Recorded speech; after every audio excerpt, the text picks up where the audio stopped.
कबीर गर्व न कीजिए, देहि देख सुरंग।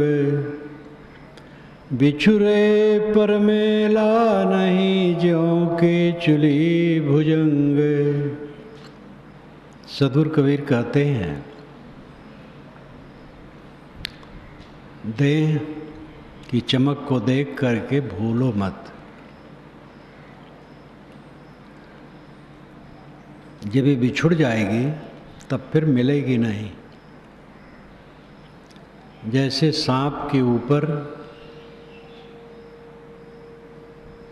की झिल्ली जब खुल करके निकल जाती है तो सांप फिर उसमें नहीं आता है। ये शरीर इसी ढंग का है।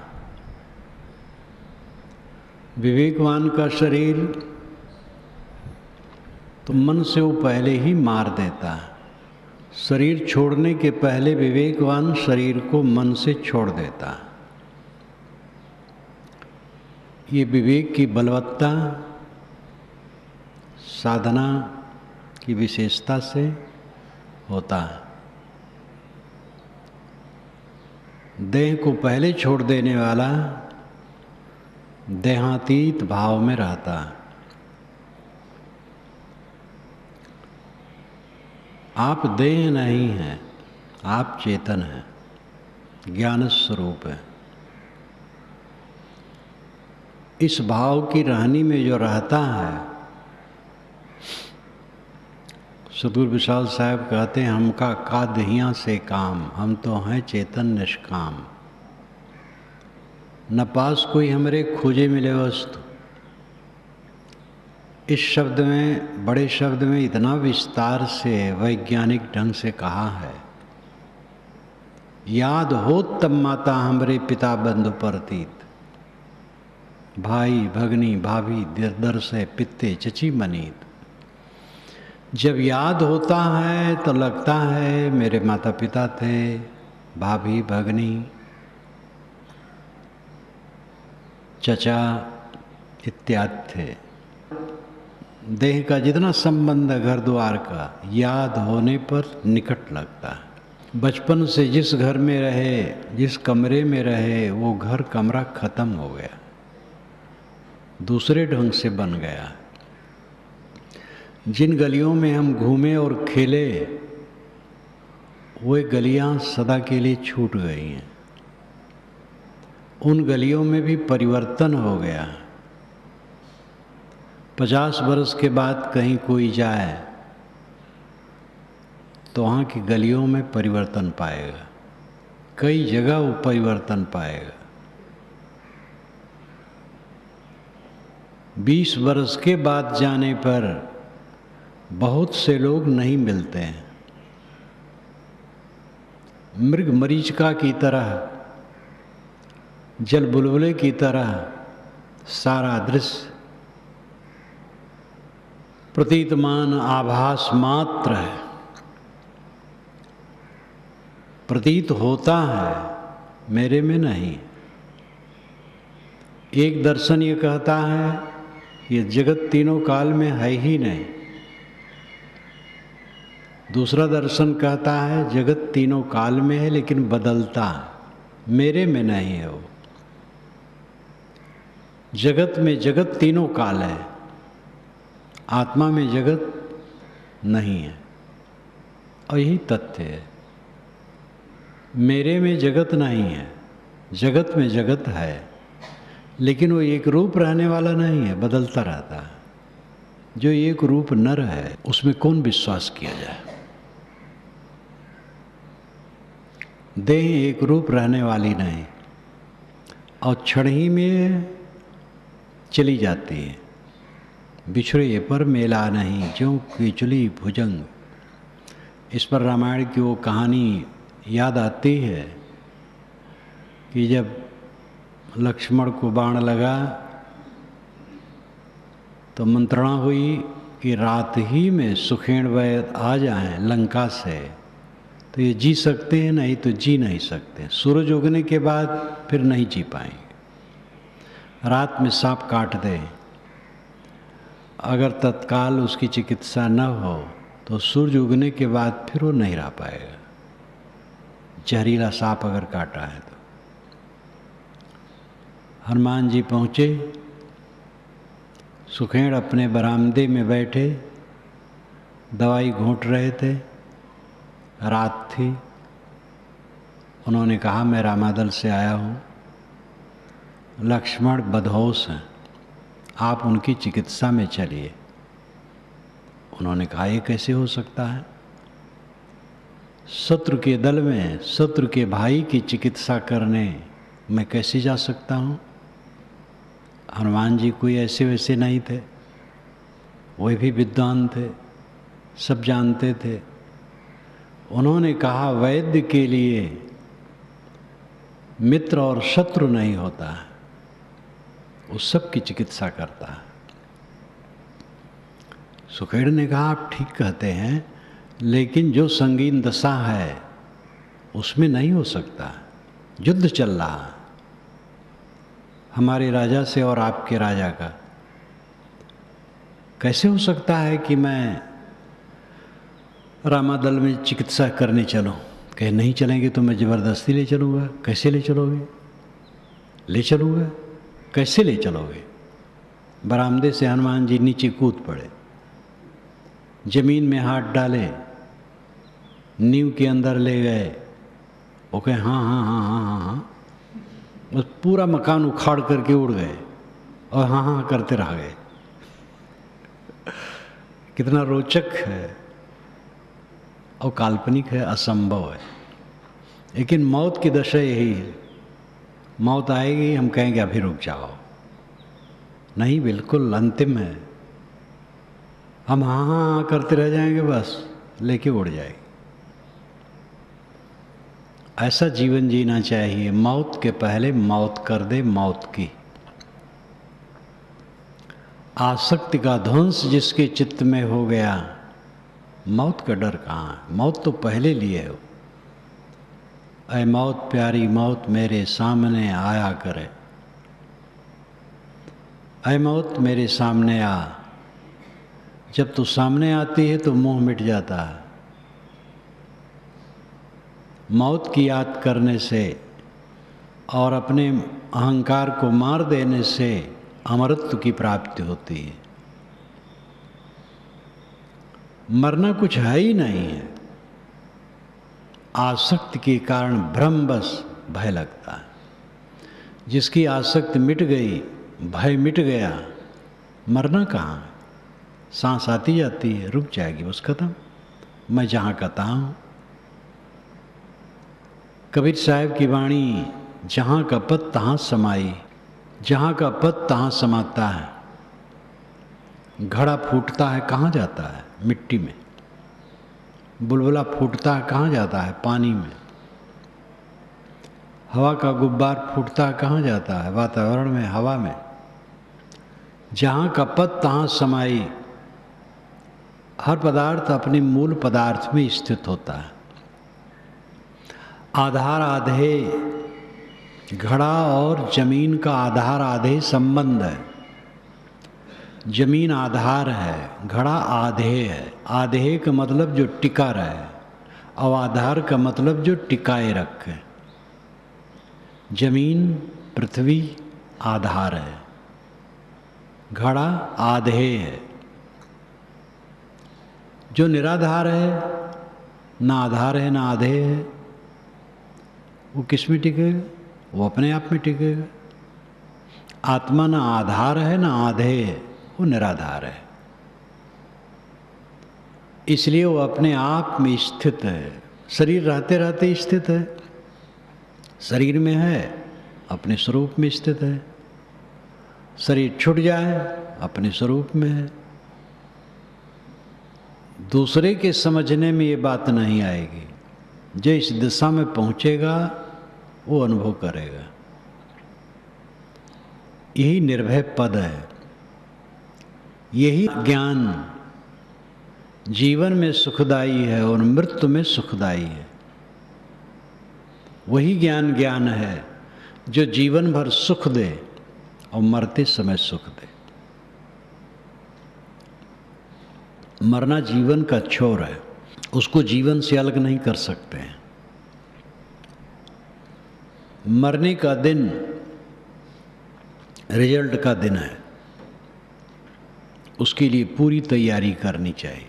प्रमाद बिल्कुल न करो, प्रमाद करोगे तो फेल हो जाओगे। सब तरफ से सारी आसक्ति छोड़ दो।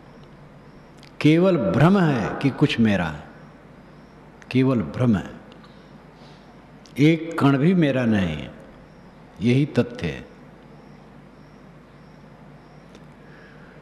कबीर नौबत आपनी दिन 10 लेहु बजाए, यह पुरपट्टन यह गली बहुरी न देखो आए। कितना मार्मिक है। आचार्य रामचंद्र शुक्ल जो कबीर के आलोचक हैं, अब आलोचक ही नहीं हैं, कटु आलोचक, कुटिल आलोचक। कबीर के विषय में सहृदयता का अभाव है उनमें, उनके सत्य के प्रति भी ध्यान नहीं है। लेकिन कहीं कहीं तो प्रभावित होते हैं। उन्होंने इन साखियों को उद्धृत करके कहा कि यथार्थ है, जीवन की सच्चाई है। कबीर नौबत आपनी दिन 10 लेहु बजाए। नौबत फारसी भाषा का शब्द है। नौबत का अर्थ है दशा, स्थित। उनकी क्या नौबत है। और इसको इस ढंग से भी प्रयोग किया जाता है, दुर्दशा। मैं वहाँ गया, मेरी नौबत हो गई, दुर्दशा हो गई। नौबत का अर्थ है मांगलिक बाजा। राजाओं के दरवाजे पर नौबत खाना होता था, ऊंचे दरवाजे के दोनों तरफ कमरे होते थे, दोनों में नगाड़ा बजाने वाले होते थे, कुशल, जो प्रातः बजाते थे। यहाँ नौबत का अर्थ है मांगलिक बाजा।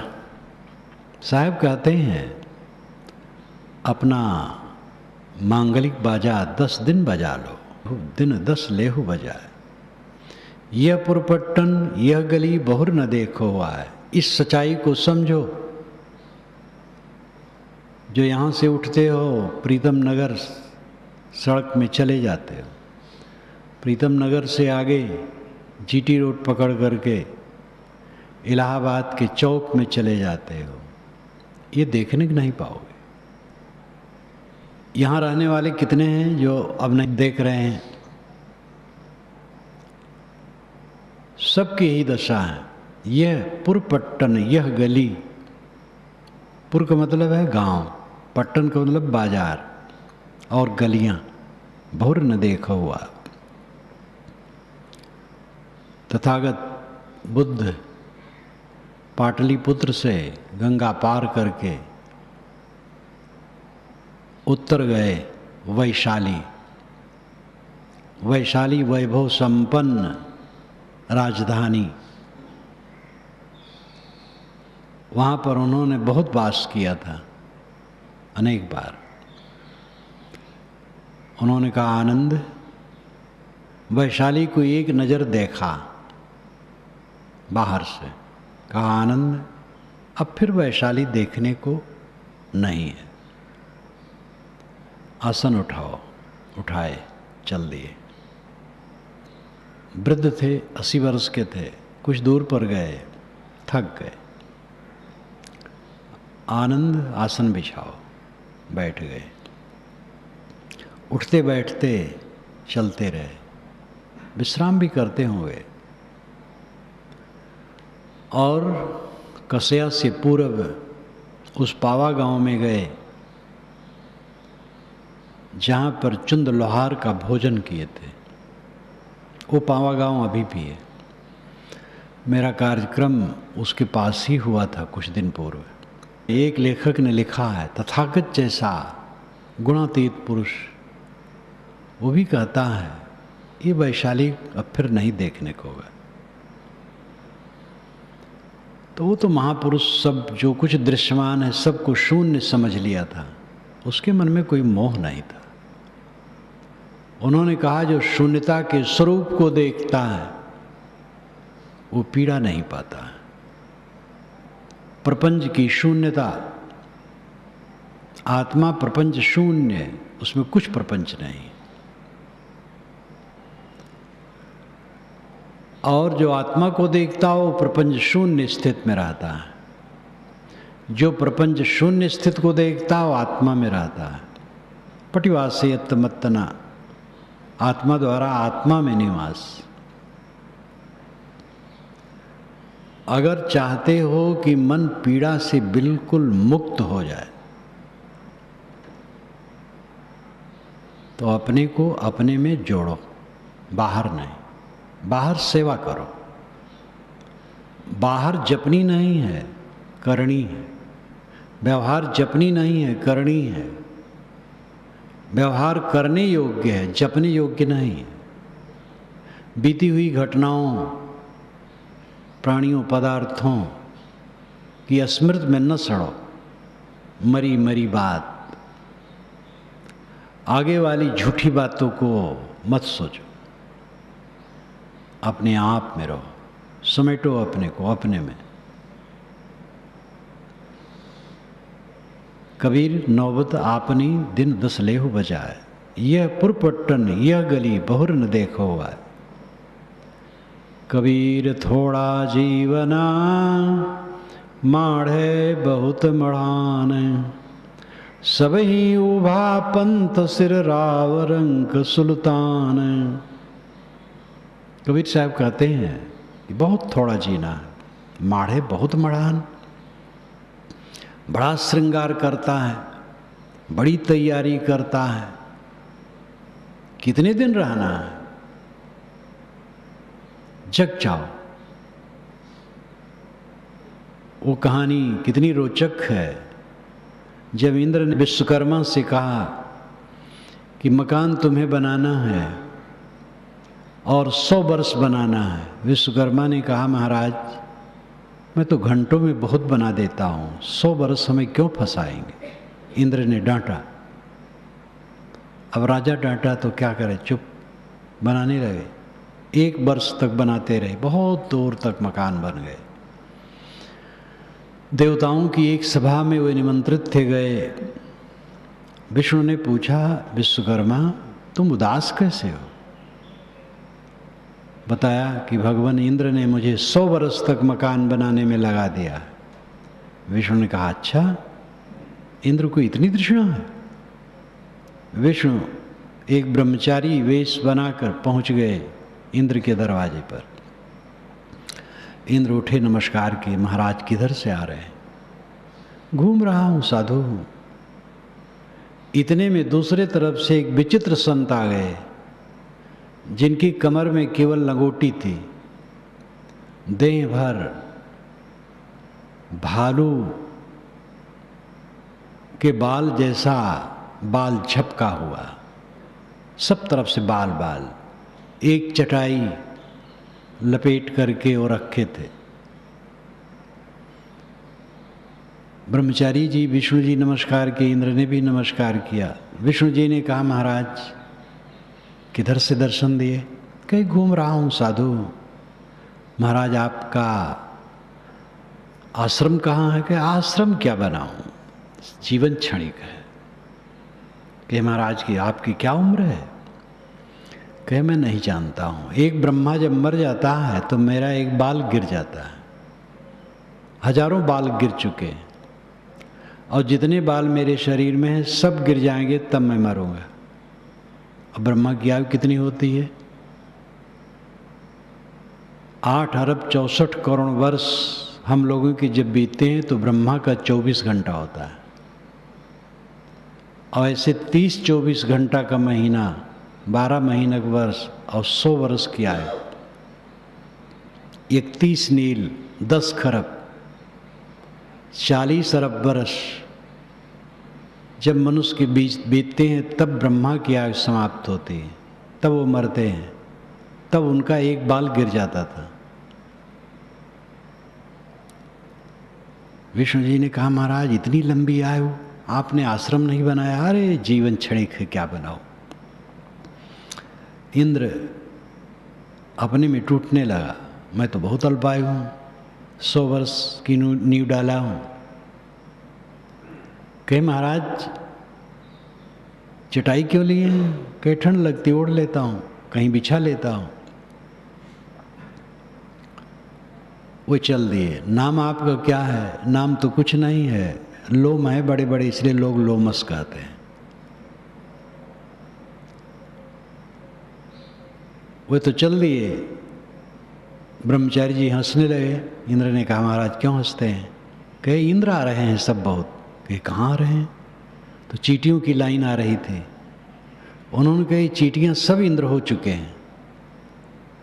तब इंद्र अपने में टूटे कि महाराज आप कौन हैं? तब कहा मैं विष्णु हूँ। तुम्हें इतना गर्व है? 100 वर्ष की नींव डाल बैठे हो। ये भी एक रोचक कहानी है बातों को समझाने के लिए। ना ऐसा विष्णु होता है, ना ऐसा ब्रह्मा होता है, ना ऐसा इंद्र होता है। ये सब शब्द वेदों के हैं और उसके अर्थ कुछ और हैं। पुराणों में कुछ और लिखे गए, रूपक बनाए गए और उसमें प्रेरणाप्रद बातें रखी गई हैं। जीवन हमारा क्षणिक है। बहुत मढ़ान न मारो, बहुत ठाट बाट में न पड़ो। सभी ऊभा पंथ सिर, सभी के सिर पर पंथ ऊभा है। ऊभा थवानो गुजराती में कहते हैं। ऊभा खड़ा है। साहब तो खूब घूमते थे, हर जगह शब्द आ गया है। सभी ऊभा पंथ सिर, सबके सिर पर पंथ खड़ा है, सबके सिर पर राह खड़ी है, सबको चल देना है। यहां से राव रंग सुल्तान, चाहे राजा हो, चाहे रंग हो, चाहे चक्रवर्ती हो। कबीर धूल सकेली के पुड़ी जो बांधिए, दिवस 4 का पेखनांत खे की खे। साहब कहते हैं थोड़ी सी धूल सकेल करके, बटोर करके एक पुड़िया बांध ली गई है। सकेलना प्रायः छत्तीसगढ़ में ज़्यादा कहते हैं, इधर भी कहते हैं लेकिन उधर ज़्यादा कहते हैं। थोड़ी धूल बटोर ली, एक पुड़िया बांध ली, इसको कहते हैं शरीर। इसी में तुम चूर हो। दिवस 4 का पेखना, 4 दिन का देखने पर का है।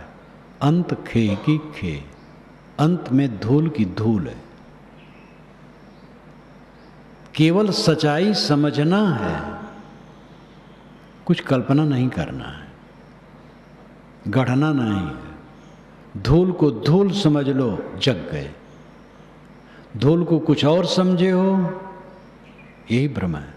स्वामी शंकराचार्य ने कहा है कि जब दृष्टि भ्रमित हो जाती है तो सांप को आदमी रस्सी मान लेता है और उसको पकड़ लेता है तो अनर्थ व्रातः, अनर्थ व्रात, अनर्थों का समूह उसके ऊपर गिर पड़ता है। व्रात कहते हैं समूह। उसी प्रकार अविवेक के कारण देह ही को निज स्वरूप मान लिया, इसलिए सारा संताप है।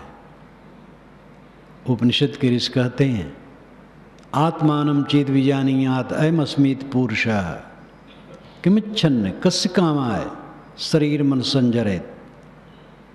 आत्मानं, आत्मा को, चेद विजानीयात्, चेद यदि, विजानीयात् जान लिया।